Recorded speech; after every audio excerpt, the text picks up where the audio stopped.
Olá, boa noite. Boa noite, bem-vindos ao Girassol Jornal, que começa hoje com a notícia que surpreendeu a todos. Tem a ver com a morte de Justino Ndanga, o ícone da música nacional. Faleceu vítima de doença nesta segunda-feira aqui em Luanda. Entretanto, na província do Ambo, a sociedade em geral está inconsolável pelo passamento físico prematuro do músico. Vamos acompanhar algumas reações.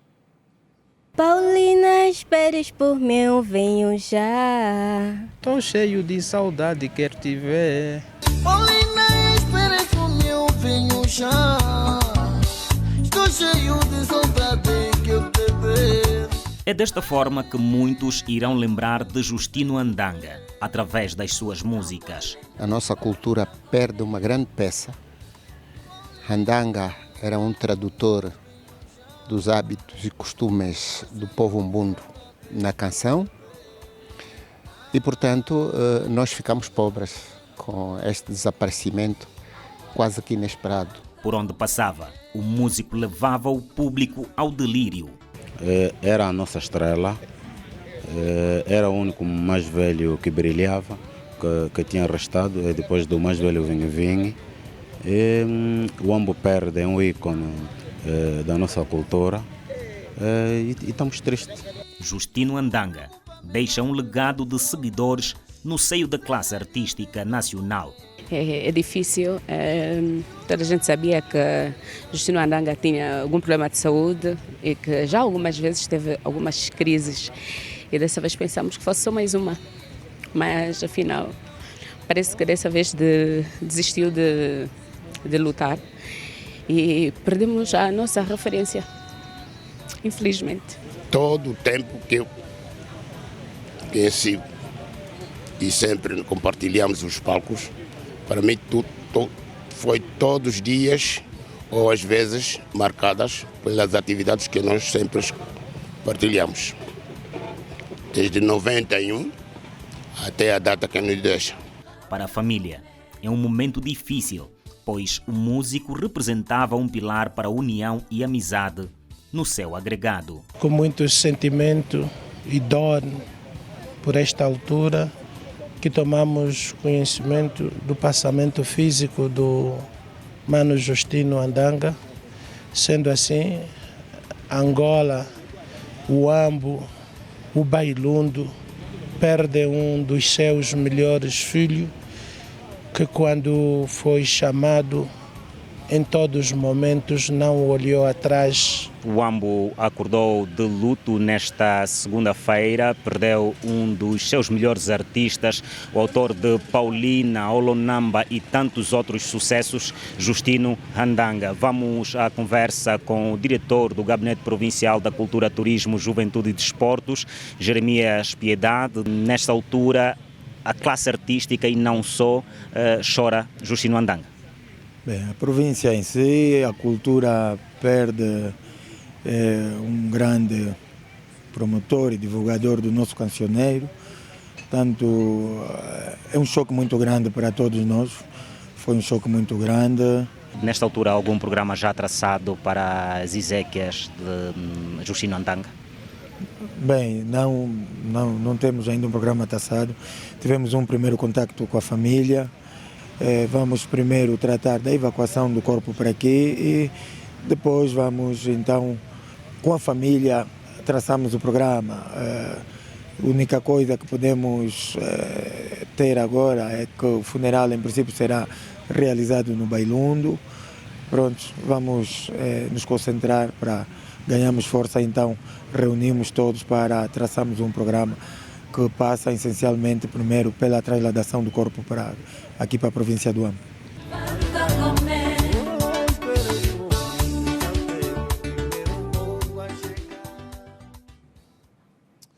Natural do Ambo, Bailundo, Justino Ndanga nasceu em janeiro de 1969.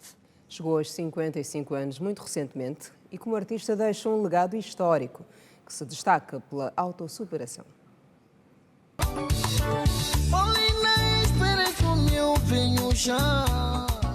Justino Ndanga é um nome que dispensa apresentações no panorama musical nacional, com um vasto repertório e vários sucessos, nasceu a 1 de janeiro de 1969 na aldeia de Ndoluca, comuna da Luvemba, município do Bailundo, província do Embo. Possui 2 discos no mercado, sendo o primeiro Onjongele Yati Lisiwa, que em português quer dizer Alvo Atingido, lançado em 2004, e o segundo, homenagem ao empresário Valentim Amons, lançado em 2011.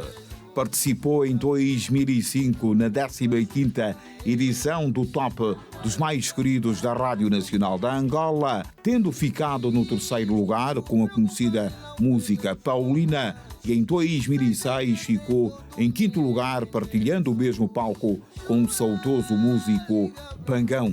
Justino Andanga, músico do estilo popular, iniciou a carreira musical na década de 80, após ter perdido os seus progenitores aos 5 anos de idade, com a participação no concurso denominado Pior Pior, realizado aos domingos pela Organização de Pioneiros Agostinho Neto, OPA, no município do Bailundo, onde imitava músicos nacionais e internacionais. Aos 17 anos, Justino Andanga, um dos pesos pesados do cancioneiro nacional, ingressou nas ex-Forças Armadas Populares de Libertação de Angola, FAPLA, e fez parte de um grupo musical da corporação denominado Pela Paz. O autor dos sucessos como Ndumbalundo, Olonamba, Tenho Saudades, Paulina, Carlito e Abílio, ingressou nas fileiras da Polícia Nacional da Angola no dia 10 de outubro de 1992, após cumprir o serviço militar nas antigas FAPLA. A morte do artista, aos 55 anos de idade, foi confirmada na manhã desta segunda-feira pela equipa médica do Complexo Hospitalar Cardeal Dom Alexandre do Nascimento. Estamos a informar, o Girassol Jornal. Temos mais para ver hoje. Ilha do Mossul, o dia dos moradores da zona, que está servida com energia elétrica da rede pública. Estradas em Luanda, governador garante que o trabalho de melhoria vai continuar. Novos meios para apoiar o serviço foram disponibilizados. Contas sobre a vida do país, reações em torno das novas medidas adotadas pelo Banco Nacional de Angola. Semana Mundial do Dinheiro aposta na sensibilização e promoção da cultura do empreendedorismo. Visita oficial do chefe de Estado à China, nota final sobre a jornada de 3 dias que terminou neste domingo. Principal matéria-prima do país, tendência de valorização no mercado, o preço mantém-se acima dos $80. Resumo dos principais assuntos da atualidade internacional, com novidades do desporto pelo meio. Bem-vindo ao melhor da informação no Girassol Jornal.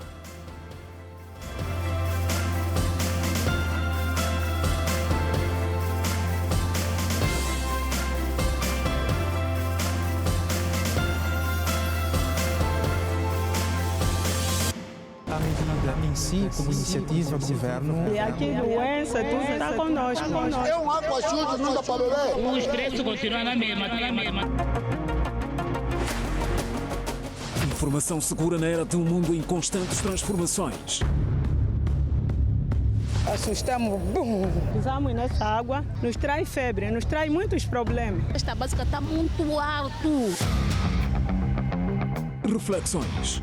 Uma preocupação por parte do executivo, não é, no sentido de poder repor o poder de compra. Matemática do dia a dia. Quer dizer que quando está chovendo ninguém dorme. Para além da intenção, haja também a vontade política. Contas baseadas na veracidade dos factos.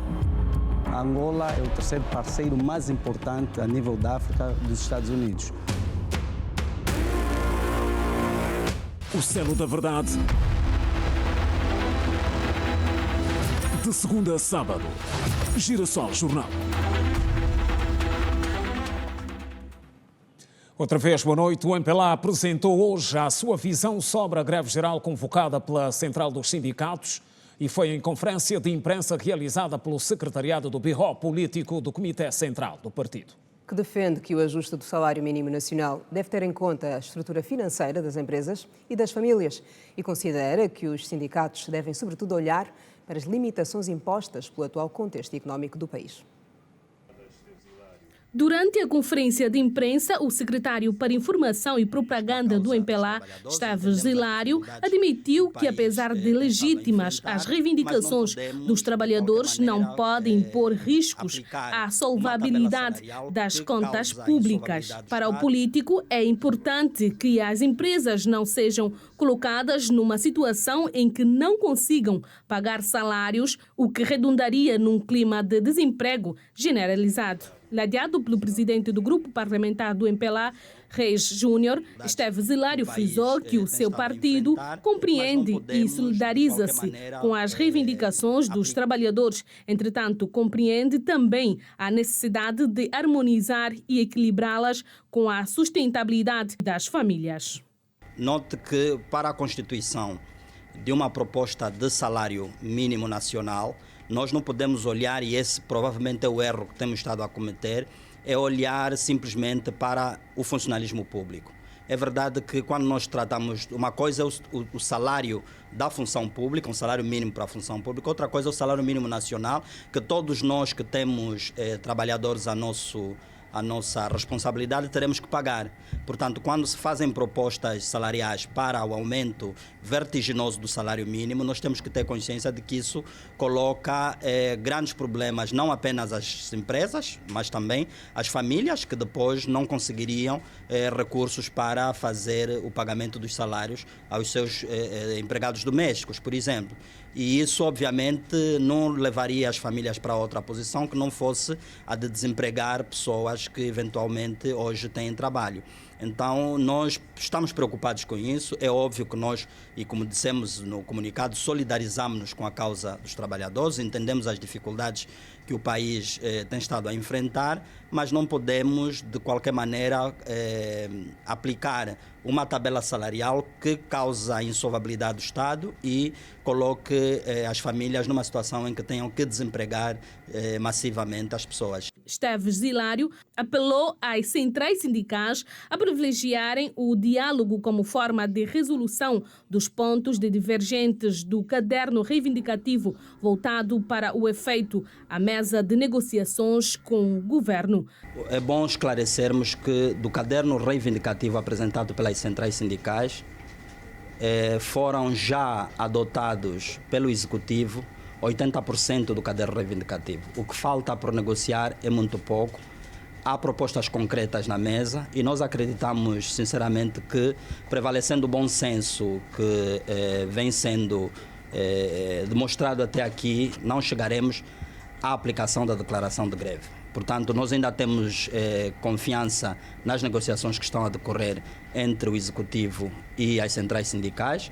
As centrais sindicais angolanas convocaram uma greve geral alternada em todo o país, com início a 20 deste mês. Em causa está a satisfação de um caderno reivindicativo com 5 pontos fundamentais, com realce para o ajuste do salário mínimo nacional para 100 mil kwanzas e ainda a redução do IRT na ordem do 10%, mas que durante as conversações entre as partes, os sindicatos admitiram a possibilidade de fixar o imposto em até 15%. Nós continuamos a acreditar que os próprios sindicalistas, sendo angolanos, compreendem as dificuldades que o país tem estado a enfrentar, compreendem a nossa capacidade de produção nacional, também terão um bom senso para continuarmos nesse clima de negociação. O mais importante para nós é que não se fechem as portas à negociação. Isso é o que nós apelamos, é o que nós orientamos enquanto partido que governa ao Executivo e é isso que vai ser feito, ainda que não chegamos a acordo neste exato momento. A porta da negociação por nossa parte, estará sempre aberta para encontrarmos consensos que possam conduzir-nos a bom porto. E hoje voltamos a passar pela ilha do Mussulo, uma das principais referências de Luanda a nível do turismo. Local que certamente pode dar muito mais se for servido com energia da rede pública e como tem sido o dia-a-dia dos moradores por lá, sem este bem precioso. Vamos acompanhar na reportagem. Os bairros Ponta da Barra, Prior, Cambache, Mussulo Centro, Sesmacoco, Buraco, Farol das Palmeirinhas e Tapo, na comuna do Mussulo, partilham uma história comum, a falta de energia elétrica. Os moradores explicam que vivem nestas condições há mais de 30 anos. Não temos energia elétrica, aqui é gerador e para quem tem condições. É o de mesmo, o de sempre, que sensibiliza o pessoal que está aí a vir, que daqui a algum tempo vai ter energia, e a mesma coisa até hoje. Desde que eu nasci aqui no Mussulo e continuo aqui até hoje. Significa 24 anos. Aqui é uma situação totalmente precária, estamos à espera da energia desde a década dos nossos bisavós, ou trisavós como se diz, e até hoje não temos energia. Sempre dizem que a gente terá energia, mas até hoje a energia nunca chega. Não temos a luz há muito tempo e começaram há muito tempo que aqui no Mussulo vão dar luz e sempre nunca chega esses dias e até assim nós já estamos mesmo cansados, já não temos mais esperança que haverá um dia aqui no Mussulo vai ter luz. A realidade pode mudar com a chegada da eletrificação da comuna do Mussulo, cujo lançamento da primeira pedra para a execução do projeto será feita no dia 22 deste mês. Como sempre, como sendo algo que palavras para normalizar e sensibilizar o pessoal, e algo que estamos à espera todos. Eu, o restante do pessoal daqui da comuna, estamos à espera que haja um projeto desse, mas é algo que já foi dito há bastante tempo, então estamos ali à espera. E não é algo assim, não é um impacto, não é uma coisa nova, uma notícia nova, é algo que já tem dito, é algo que estamos à espera. Essa notícia eu recebo há bué de tempo, há muitos anos, então só acredito vendo. Não tenho uma outra situação, uma outra dica que é para dizer. Nós gostamos tanto, né? Mas agora não sei se é mesmo verdade ou é mentira, porque isso já vem há muito tempo onde só trabalha. O projeto vai beneficiar mais de 21 mil famílias com instalação de 26 PTs e mais de 3 mil ligações domiciliárias. As instalações domiciliárias da energia na comuna do Mussulo é de responsabilidade da ENDE. Nós, simplesmente, como administração da comuna, vamos acompanhar e como temos estado a acompanhar esse trabalho que está a ser feito de momento. Porque isto é um projeto do Governo Central. Está na alçada do Governo Central iluminar a nossa comuna para que tenhamos uma ilha mais iluminada. Salienta-se que, com a implementação da rede elétrica, estarão criadas as bases para o reforço da atividade turística, desenvolvimento do setor das pescas e o uso de fontes de energia limpa. Este é um dia ímpar na história de várias famílias em Cabinda, depois de vários anos na luta para a realização do sonho da casa própria. 23 famílias beneficiaram hoje de habitações no quadro do Programa de Assistência aos Mais Favorecidos, isto no município de Bucuzal. O projeto prevê a construção de 300 casas sociais. As famílias em situações de vulnerabilidade ao nível do município de Bucuzal recebem casas sociais para habitarem. Durante muito tempo foram enfrentando o problema de passar noites ao relento, alguns acolhidos por pessoas de boa fé. Este sofrimento já está ultrapassado. Com a entrega das primeiras moradias, o alívio chega. São no total 23 residências do tipo T3 nesta primeira fase. Para quem não sabia onde passar a noite, hoje mostra-se feliz porque a segurança já está garantida. Viver mal. Então, quando viver mal, como Deus é grande, então Deus enviar o governo vem vir nos socorrer. Então, estamos bem, graças a Deus. Eu sinto bem satisfeito porque a avó, já na idade dele, não poder conseguir ter uma casa dessa. E volto muito obrigado. Neste preciso momento, nesta data, estamos muito alegres porque, conforme podemos também falar o português da Síria, que demorou, mas chegou, atendendo que a obra for lenta, mas graças a Deus a obra está no seu devidamente culminada. As casas antigamente foram casas péssimas que não tinham sido consideradas como casa. Pronto, mas neste preciso momento é bem certo que talvez que esses camaradas que já beneficiaram essas casas vão dormir, vão ter um bom sonho. O administrador municipal de Bucuzal, Oscar Dilo, disse que alguns serviços de apoio aos novos moradores estão a funcionar. Os outros serão nos próximos tempos, dependendo da dinâmica dos técnicos. Conforme vem, nós já fizemos um trabalho aturrado, porque também não podíamos entregar essas casas sem, pelo menos, a energia elétrica. A água é um problema conjuntural, é um problema de todo o bairro, não é só das 23 casas. Então temos que trabalhar para que a água da rede pública, né, que temos vindo a consumir ao nível do município, sobretudo aí da vila, chegar aqui no Batamanga, porque é possível. O vice-governador de Cabinda, Macário Lembe, testemunhou a cerimónia e fez saber que o objetivo da governação consiste em prestar maior atenção às populações. Isso representa a efetivação do sonho das populações, mas também a concretização dos planos do governo. Enquadra-se na política do governo, visando atribuir a cada angolano uma casa própria, uma iniciativa do governo do país, liderada por Sua Excelência, Presidente da República, João Manuel Gonçalves Lourenço, e aqui em Cabinda, a senhora governadora Maraquiosa, por detrás dessas instruções, vai trabalhando para concretizar esse desiderato, prosseguindo com os planos e projetos que foram iniciados por aqueles que lhe precederam. O município de Bucuzau fica a 80 quilômetros da cidade de Cabinda, maior produtor da madeira e ouro em Cabinda. O governador de Luanda garantiu que o trabalho de melhoria das vias na capital vai continuar. O objetivo é eliminar os principais obstáculos e tornar a circulação rodoviária mais saudável. O governador Manuel Homem fez hoje a entrega de meios a uma das empresas que está a encarregue da empreitada. Retroescavadora, motorizadas de carga e geradores compostos de iluminação são os novos equipamentos de apoio aos serviços de terraplanagem e pavimentação que foram entregues nesta segunda-feira à Empresa Nacional de Construção e Infraestruturas Básicas pelo governador de Luanda, Manuel Homem.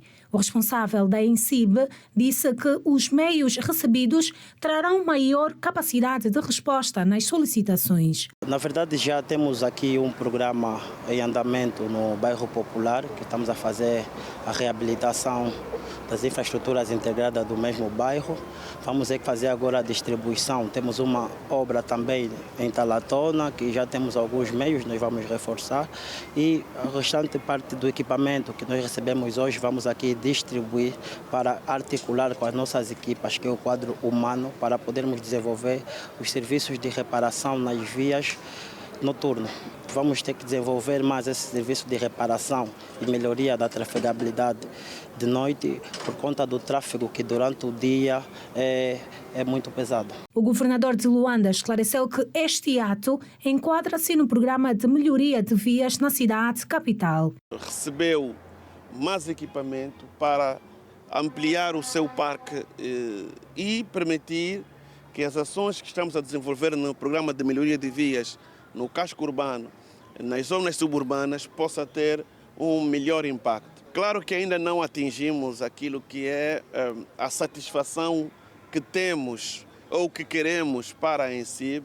Estamos num programa de reformulação da empresa, dando-lhe mais capacidade operacional e permitir que com isso possamos prestar serviços de maior qualidade. Neste conjunto de equipamentos, as oficinas que eventualmente estejam a vir à disposição deste projeto do governo da província vão também poder dar resposta à ENSIB. Segundo Manuel Homem, a ENSIB vai intervir nos municípios de Luanda, principalmente nas zonas suburbanas. Este é um programa que irá intervir nas vias secundárias e terciárias do Zango. Temos referido-nos bastante a este tema. Vamos intervir nesta zona, mas também vamos intervir na macrodrenagem da província de Luanda com esse projeto de infraestruturas. E vai associar a todos os outros projetos que nesse momento estamos a fazer na melhoria de vias, em vias estruturantes como a Fidel de Castro, como a Estrada Nacional 230, que num programa do Ministério, associado aos programas do Governo Provincial, vão poder trazer até o final do ano uma melhor qualidade ao nível das acessibilidades na nossa província. E na próxima semana serão efetuados trabalhos noturnos com reforço dos geradores compostos de iluminação. E para que isso fosse possível de se realizar, foi também contemplada a ENSIB com capacidade de poder realizar obras no período noturno, equipamentos que lhe permitam esta operação.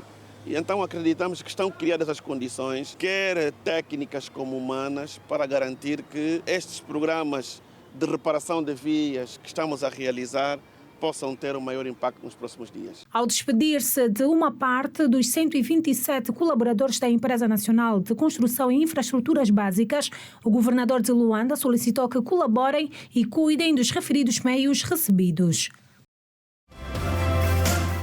Visita oficial do chefe de Estado à China. Contas em nota final.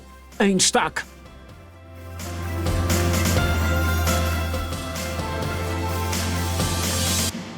Mais à frente, por enquanto, o Ministro da Justiça e dos Direitos Humanos, que constatou o nível de funcionamento dos serviços do setor na província da Huila, onde a média de bilhetes de identidade emitidos mensalmente chega a 11 mil. A capacidade de resposta dos postos de emissão é satisfatória. 11 mil bilhetes de identidade são emitidos em média mensal na província da Huila. Segundo o responsável da repartição de identificação civil e criminal, Custódio Singue, 15 dias é o período entre a entrada da solicitação e a entrega do documento ao utente. Nós, nessa altura, aqui na província da Huila, estamos a emitir os bilhetes, mesmo os registros que nós também estamos a emitir. Mensalmente nós vamos em 10 mil, 15 mil processos. Isto é que, sabe que até a vida pouca procura nos últimos dias, mas vamos ali em 10 mil, 11 mil bilhetes, isso a nível de toda a província. Então, semanalmente, isto é, todas as quartas-feiras ou quinta-feira, estamos a receber bilhete. Quer dizer que em 9 dias úteis, 10 dias ou mais tardar 15 dias úteis, estamos a receber os bilhetes. Então, não há bastantes reclamações. E o Ministro da Justiça e dos Direitos Humanos, que esteve recentemente de visita à província da Huila, disse que no país são emitidos diariamente 17 mil bilhetes. O país tem capacidade de emitir 12 a 17 mil bilhetes por dia. E é esta a nossa capacidade de produção. O que se passa é que, infelizmente, as pessoas não vão fazer o levantamento dos seus bilhetes e isso tem nos gerado alguns constrangimentos. Mas temos feito campanhas de mobilização e de entrega de bilhetes a nível nacional e achamos que a curto prazo este assunto estará resolvido. Portanto, não é um problema de produção, é um problema de recolha de bilhetes. Os casos de malária voltaram a agitar as principais unidades hospitalares de Luanda no fim de semana. A doença continua a liderar as causas de internamento. Temos o exemplo de Maria Pia e também do Centro Hospitalar da Samba. A falta de saneamento básico tem trazido várias consequências para a população. As principais são as infecções e doenças como, por exemplo, a malária, que tem sido a mais frequente nas unidades sanitárias de Luanda. No Centro de Saúde da Samba, vulgo Ana Paula, foram registrados nas últimas 72 horas mais de 90 casos de paludismo. Tem feito fulmentação para poder eliminar o mosquito, que é a larva. Temos feito também a distribuição de mosquiteiro.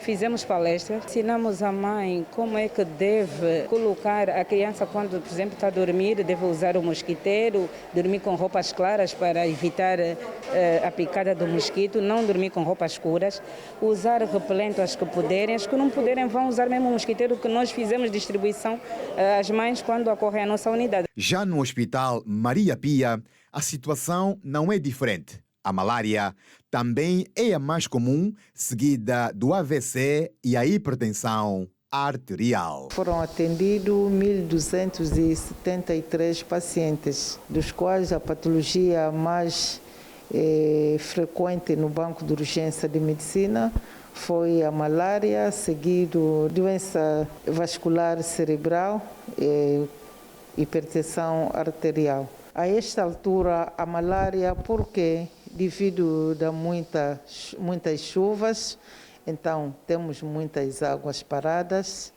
é preciso fazer limpezas nas valas de drenagens e a prevenção, usarem mosquiteiros impregnados com inseticidas, usar repelentes, roupas compridas a partir da tarde, onde mosquitos gostam de atacar aquela hora e no período ao amanhecer também. Outra enfermidade que tem preocupado as autoridades sanitárias é a conjuntivite. A conjuntivite, temos recebido, ocorrem poucos os doentes com conjuntivite. Né? Eu, como frisei, né, foram média de 7 casos de conjuntivite. Quando eles ocorrem à nossa unidade, nós ensinamos como é que deve ser, como é que deve prevenir esta doença, porque é que a lavagem das mãos diariamente, que a pessoa com conjuntivite deve se isolar, ficar mesmo em casa a seguir o tratamento médico. Para se evitar a proliferação da conjuntivite, da malária e outras doenças associadas, os médicos aconselham a toda a população a manter o saneamento básico na sua zona ou residência e o uso de mosquiteiros impregnados. E voltamos à notícia da abertura do jornal. Tem a ver com a morte do músico Justino Andanga. O Ministério da Cultura reage ao passamento físico de Justino como perda irreparável para o país de forma geral e para a cultura particularmente. Vale lembrar que Justino esteve internado durante vários dias no complexo hospitalar de doenças cardiopulmonares Cardeal Alexandre do Nascimento, aqui em Luanda, e o seu passamento físico prematuro mexeu com todos.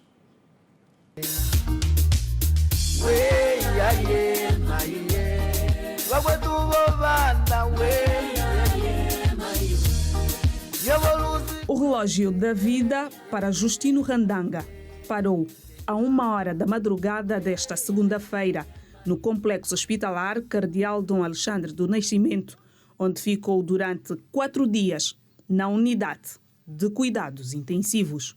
Florencio Andanga lembra com nostalgia os momentos partilhados com o pai durante a última viagem para o Cuando Cubango. O filho conta que o pai estava já há alguns anos com problemas de saúde. Foi mais alegre, nunca lhe vi naquele padrão de alegria. E nesse mesmo dia, por acaso, eu ofertei-lhe um casaco meu. Eu disse sempre a ele para que priorizasse a recuperação. Mas parece que ele tinha aquilo no sangue, ele só dizia, não, eu morrer já vou morrer, então se eu puder fazer o que eu gosto, vou fazer isso até não poder mais. Ele começou a adoecer há muito tempo, mas é sempre aquele anda para. Trouxe mesmo do ombro para cá, como é que é, insuficiência pulmonar, exatamente, acho que é respiratória. Não entendo muito bem sobre essa patologia. Exatamente, e tinha algumas infecções no cérebro. No seio familiar, fica a lembrança de um homem sempre bem disposto. O irmão Inácio Sangueve afirma que Justino Andanga foi profético em relação à sua morte. Só gostava de fazer rir e até dia 9 me disse que olha, não lute mais comigo. Eu até avisou ao público que este deve ser o meu último show. E disse mesmo isso. Ele vai ser enterrado no Bailundo? Palavra da governadora, no Bailundo. O artista é considerado um dos mais conceituados músicos da província do Ambo, que se recusa a acreditar na partida do seu filho, segundo a governadora Loti Nolika. O ícone da música angolana, do cancioneiro, sobretudo da nossa região. O Luambo perdeu um grande filho, um grande amigo, um grande companheiro. Está muito difícil, está muito difícil. O Feste Sumbe foi o último grande palco por onde passou. Evento produzido pelo seu amigo Adão Filipe. Em entrevista via internet, o produtor afirma que Angola perde um músico que primava pela promoção cultural dos povos, sobretudo da sua região. Tenho plena convicção de que perdemos um amigo.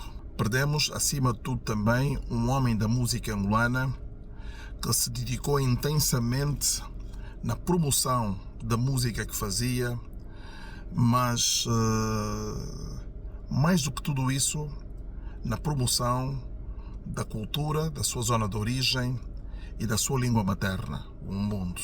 E numa nota de condolências, o ministro da Cultura e Turismo, Filipe Zau, disse tratar-se de uma hora de luto para a cultura nacional.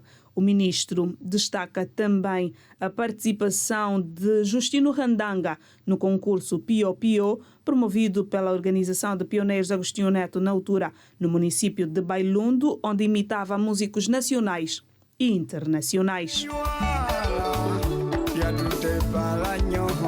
Desabafo é o seu último trabalho. Giração Jornal, edição de segunda-feira. No próximo bloco, o resto do mundo, o resumo dos principais assuntos que dominam a atualidade internacional. E ainda hoje, nota final sobre a visita do Presidente da República à China, resultados e perspectivas do futuro. Não saia daí, voltamos a seguir. Até já.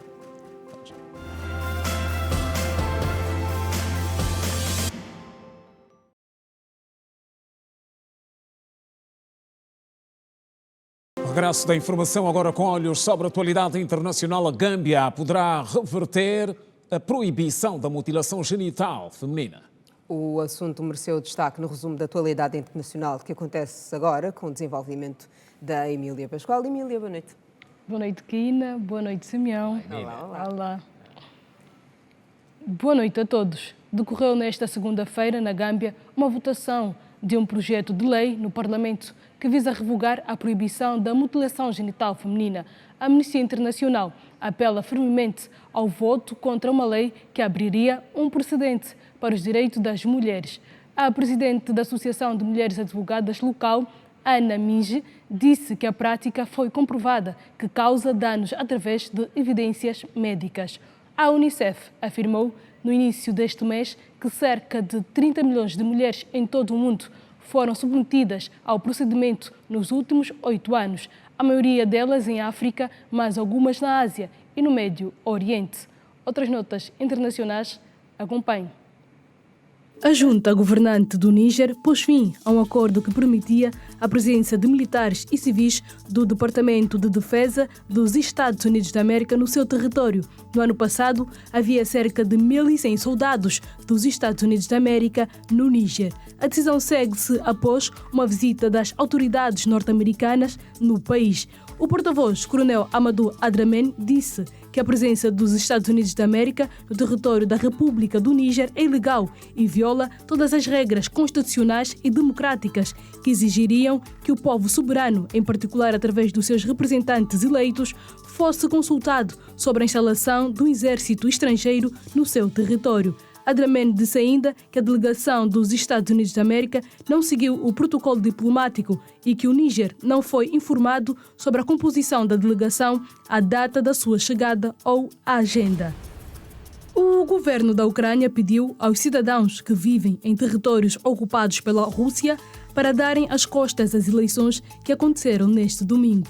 Embora não se surpreenderam com a vitória de Putin, a maioria das pessoas nas ruas esperam que o presidente russo intensifique os ataques à Ucrânia. Uma moradora declarou: "Temos de estar atentos, especialmente nas grandes cidades, onde atualmente tudo está tranquilo, mas a qualquer momento eles, os russos, podem começar algo grande, começar a bombardear." Para Kiev e seus aliados internacionais, a votação é vista, entre outras coisas, como mais uma tentativa da Rússia de dar uma aparência de legitimidade ao seu controle sobre o território ucraniano. 1 em cada 2 habitantes da faixa de Gaza vive uma situação alimentar catastrófica, especialmente no norte, onde a fome iria aumentar até maio, na ausência de medidas urgentes, alertaram hoje agências especializadas em ajuda humanitária da Organização das Nações Unidas.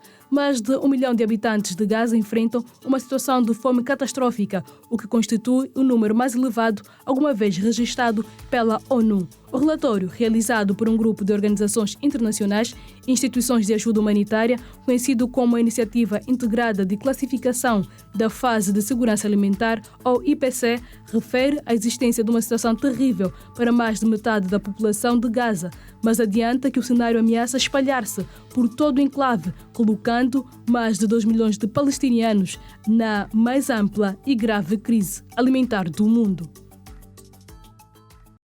Está contada a atualidade internacional. Quini Simeão, até amanhã. Até amanhã, Emília. Obrigada. Bom descanso, estamos juntos, Emília. Ainda fora de portas, reações em torno da maioria absoluta que dá vitória a Vladimir Putin e mais um mandato na condução dos destinos do povo russo. A reeleição de Putin é, entretanto, motivo de protestos dentro e fora do país.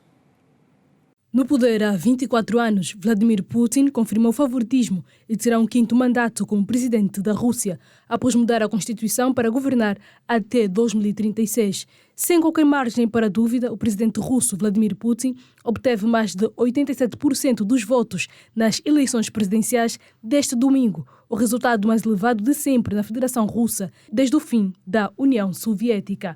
Em segundo lugar, ficou o candidato do Partido Comunista da Federação Russa, Nikolai Kharitonov, com cerca de 4,28% dos votos. Em último lugar, nestas eleições, ficou Leonid Stolishchik, o candidato nacionalista do Partido Federal Democrática da Rússia, com 3,16%. Em termos ideológicos, era o mais próximo de Vladimir Putin e chegou a admitir numa entrevista que não se importava de perder para o líder russo. Na sua primeira aparição pública, após vencer as eleições presidenciais na Rússia, Putin agradeceu aos eleitores e disse que o seu país não será intimidado nem suprimido. O presidente ucraniano declarou que as eleições russas são uma imitação do seu país. Zelensky acusou Vladimir Putin de simular outras eleições, acusando-o de estar doente pelo poder. Por sua vez, o presidente da Alemanha confirmou que não vai enviar as habituais felicitações ao homólogo russo. Não haverá nenhuma carta para Putin, assegurou a sua porta-voz. Novo rumo nas relações Angola-China. Especial informação hoje na TV Girassol.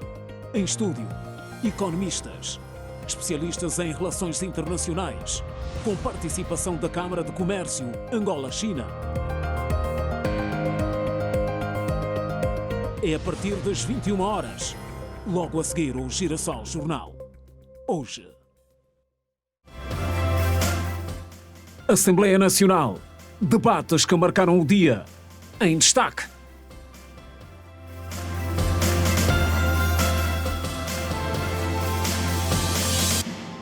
Continuamos a informar a visita oficial do chefe de Estado à China, nota final sobre a jornada de 3 dias que terminou neste domingo e que resultou em acertos importantes sobre o futuro das relações comerciais entre Angola e o gigante asiático. O balanço que se faz da missão à China é de dever cumprido. Considera-se que o país ganhou, não apenas por ter assinado acordos importantes, mas sobretudo porque tratou de forma inteligente assuntos estratégicos, como o que tenha a ver com a dívida. O presidente da República terminou a visita oficial à República Popular da China.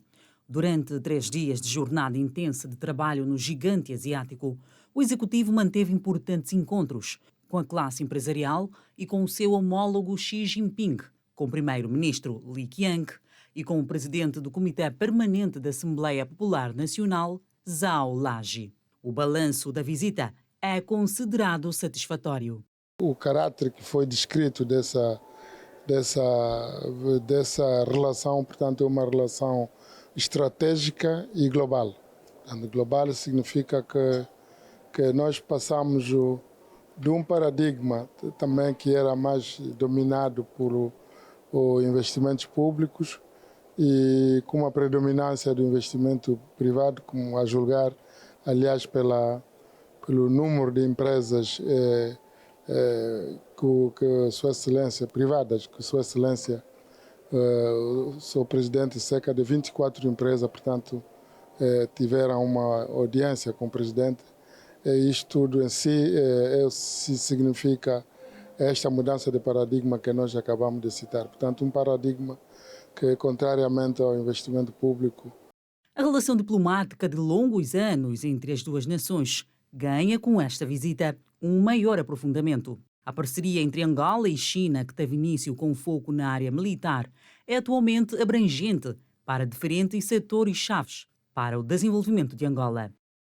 Qualquer visita deste nível também é sancionado por um documento. O documento que sanciona este encontro, portanto, é a declaração conjunta. A declaração conjunta é esta que justamente traça no conteúdo a perspectiva que temos com a China.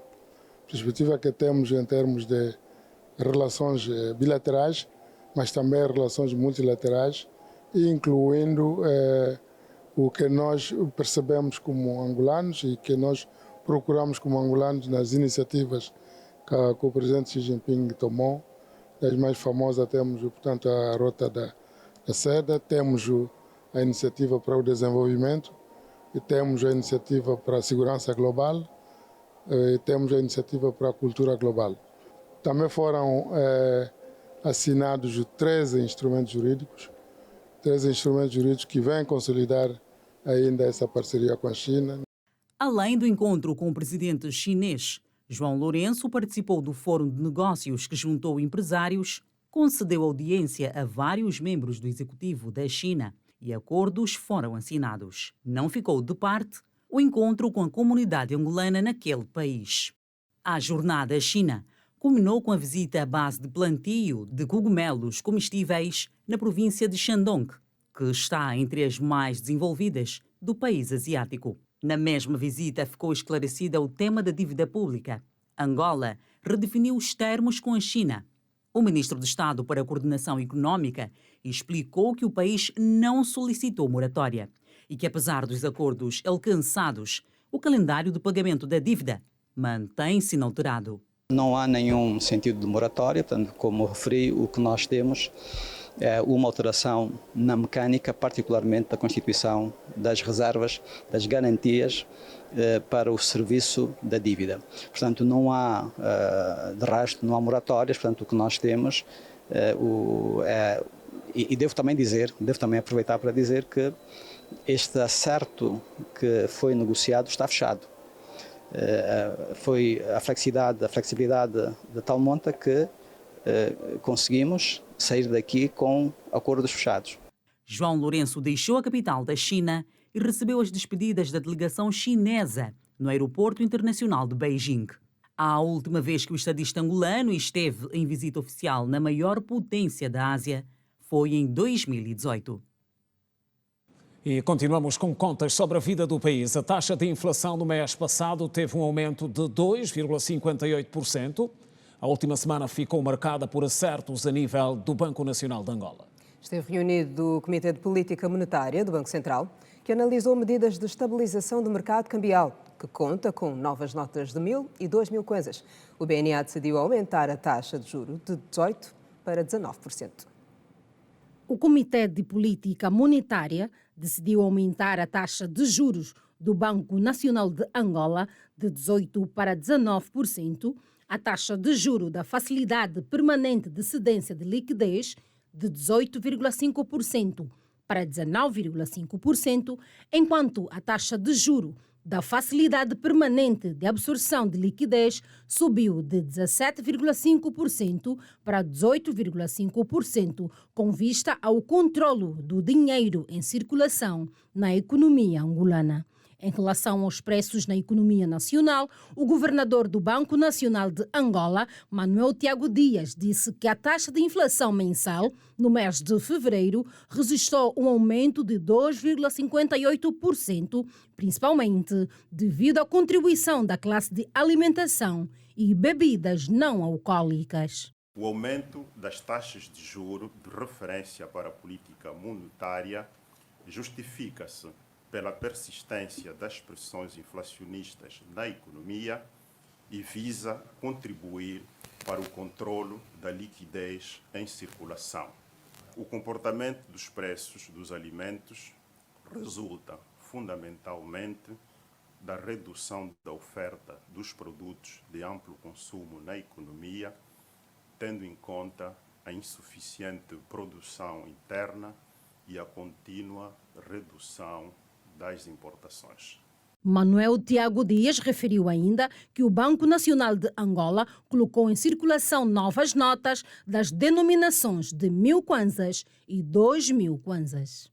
Paralelamente às notas de 1.000 e de 2.000 kwanzas, o Banco Nacional de Angola irá brevemente pôr em circulação uma nota de 5.000 kwanzas da mesma família, da série 2020, mas com algumas alterações, quer nas características da nota, quer também nos elementos de segurança.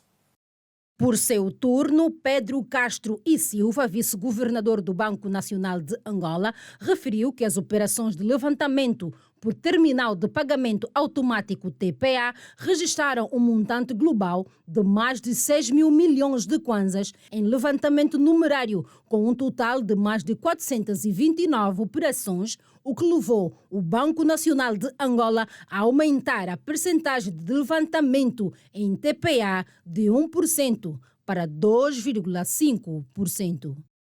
Decidiu o Banco Nacional, obviamente após consultar a EMIS e os próprios comerciantes, aumentar a taxa de levantamento de 1 para 2,5%, em benefício dos comerciantes que continuamente têm estado a investir não só na expansão do número de lojas, do número de pontos de vendas, mas também na aquisição de TPAs. Isto tudo com o objetivo de facilitar o acesso a numerário.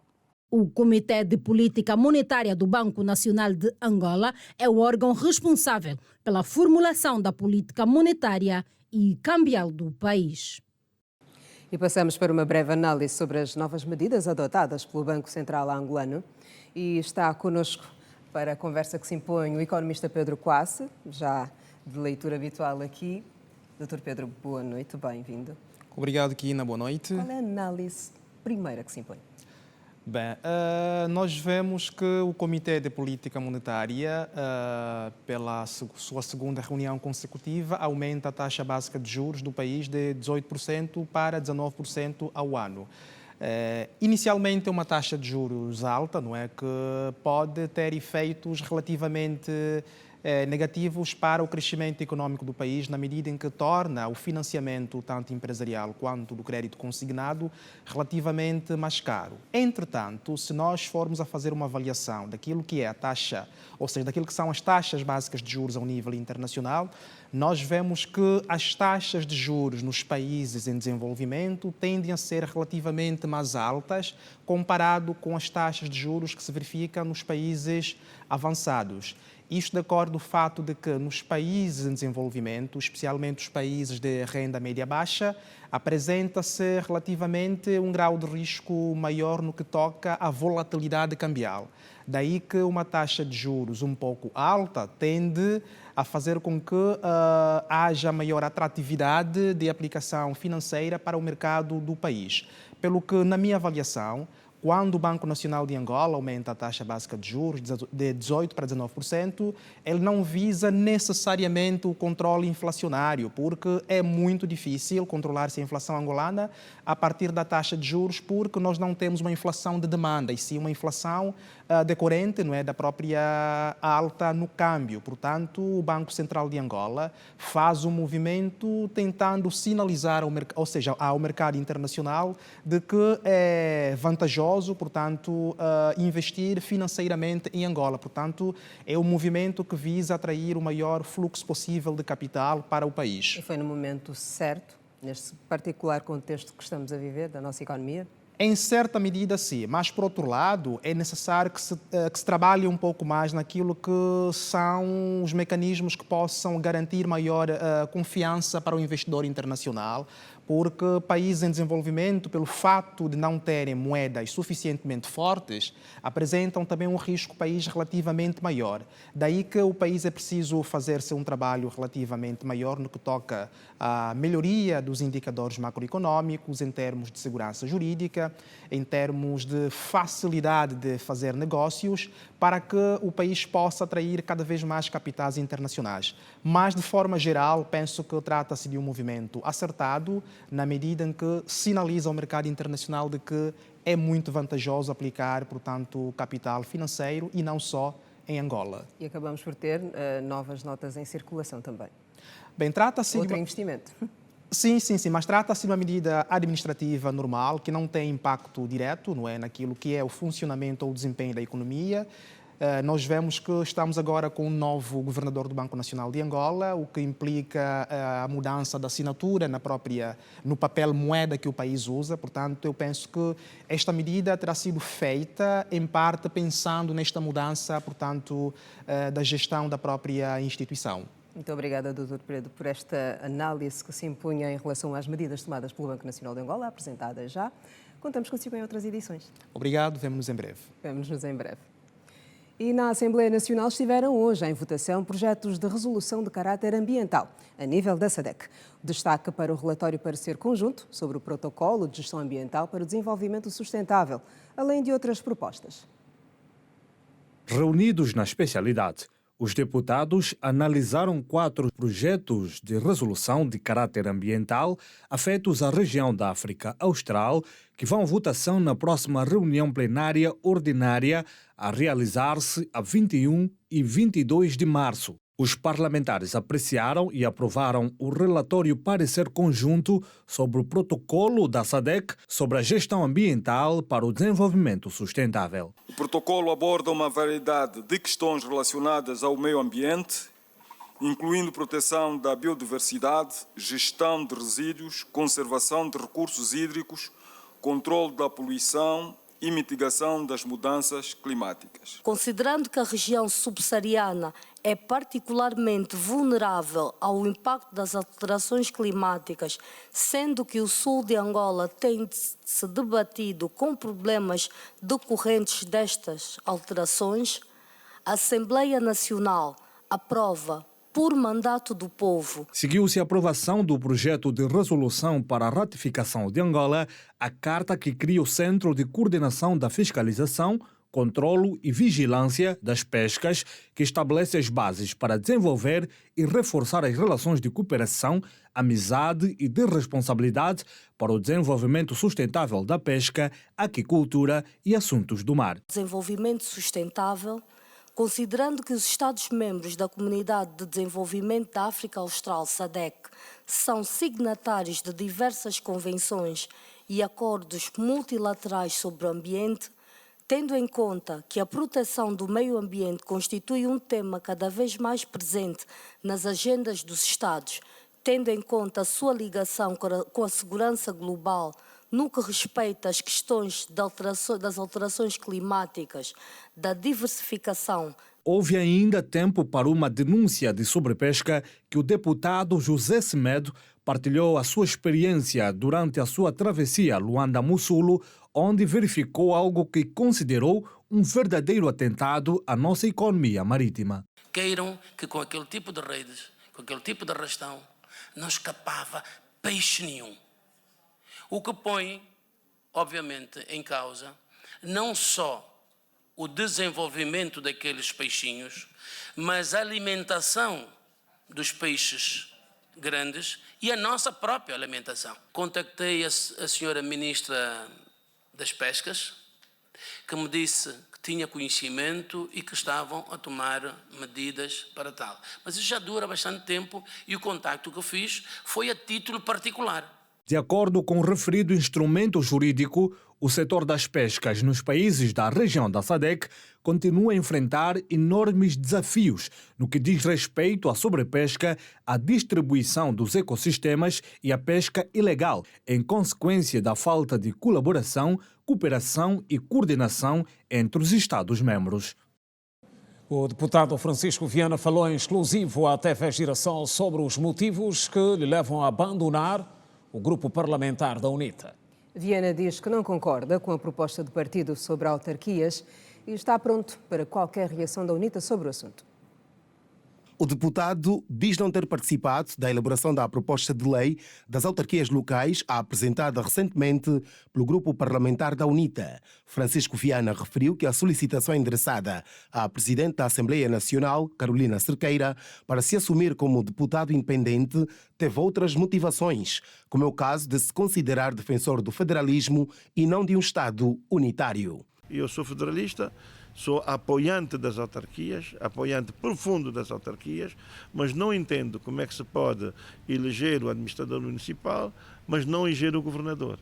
Então entendo que essas autarquias têm aí exatamente um presente envenenado. Mas a partir do momento em que arranca uma proposta que propõe o Estado unitário, que propõe zonas metropolitanas, coisas com quais eu não me sinto confortável, e ao contrário, que eu acho que isso não vai resolver. O também empresário se diz apoiante de Adalberto Costa Júnior e da UNITA, enquanto alternativa política, mas garante que nunca se filiou ao Partido dos Maninhos. Segundo ele, sempre deixou claro ser representante da sociedade civil, por isso aceitou o convite para integrar a FPU, Frente Patriótica Unida, em 2022, a quando das eleições daquele ano. Nunca filiei, eu tive 3 vezes na Jamba, desde 1995. Admiro muito a UNITA, admiro muito o grupo parlamentar da UNITA. Sou um grande apoiante e defensor do presidente Adalberto. Só que acho que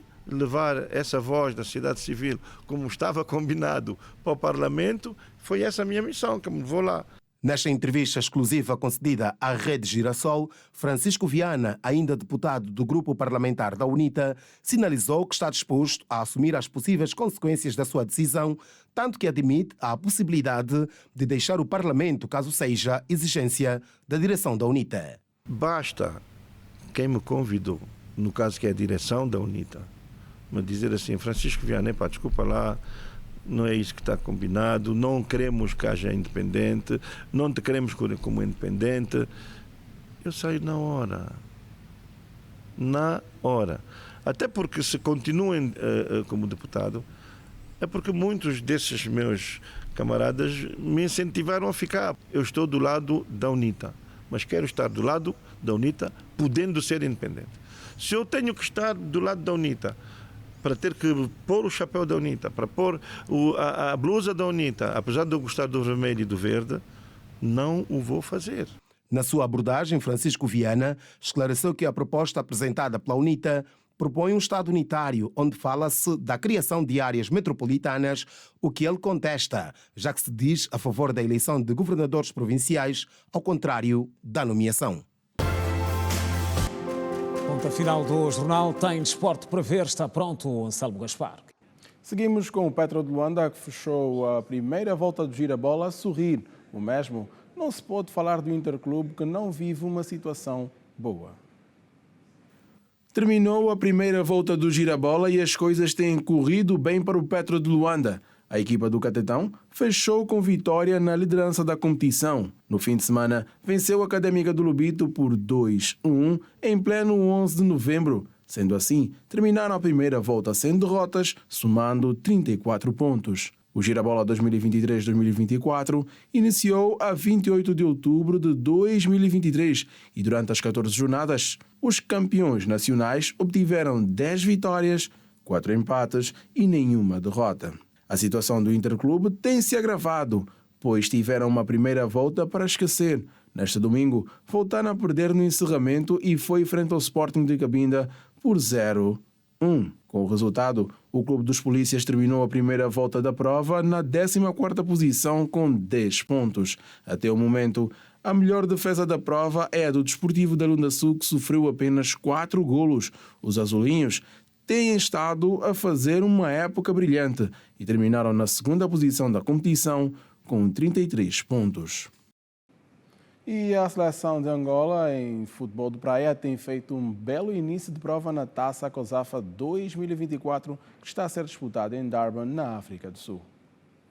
A Seleção Nacional Sénior Masculina de Futebol de Praia teve um belo arranque na Taça COSAFA 2024, que está a ser disputada na África do Sul.